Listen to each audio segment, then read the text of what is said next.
Muborak Ramazon oyi kirib kelish munosabati bilan yurtimizning barcha hududlaridagi masjidlarda keng aholi ishtirokida taroveh namozlari ado etiladi. Joriy yilda ham butun respublika bo'ylab ushbu muborak ibodatlarda yurtdoshlarimiz va yurtimiz mehmonlarining keng ishtirok etishi kutilmoqda. Fuqarolarning osoyishtaligi va jamoat tartibini ta'minlash maqsadida huquqni muhofaza qiluvchi organlar xodimlari tomonidan zarur tashkiliy va xavfsizlik choralari ko'rilishi belgilangan. Respublikamizning 2000 dan ortiq masjidlarida taroveh namozlari 18 fevral kuni soat 20:30 dan keyin o'qilishi rejalashtirilgan bo'lib, har kuni taxminan 1 millionga yaqin inson tashrif buyurishi kutilmoqda.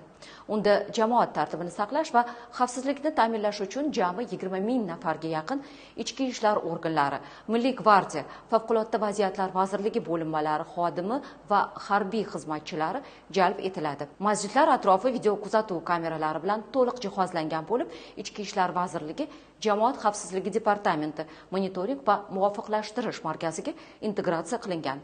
Yo'llarda xavfsizlikni ta'minlashga respublika bo'ylab 2,5 mingga yaqin yo'l patrul xizmati xodimlari jalb etiladi.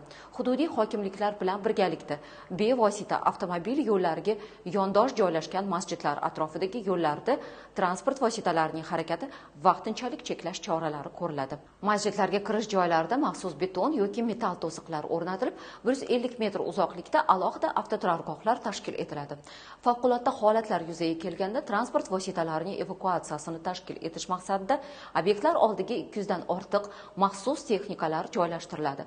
Masjidlar atrof hududlarida tashkil etilgan avtoturargohlarda o'g'rilik jinoyatlari sodir etilishini oldini olish maqsadida ichki ishlar organlari va Milliy gvardiya harbiy xizmatchilari hamda jamoatchilik vakillaridan iborat guruhlar patrullik qiladi. Hurmatli yurtdoshlar, tartib-qoidalarga rioya qilgan holda bir-birimizga hurmat va ehtirom ko'rsatib, muborak oyini munosib tarzda o'tkazish so'raladi.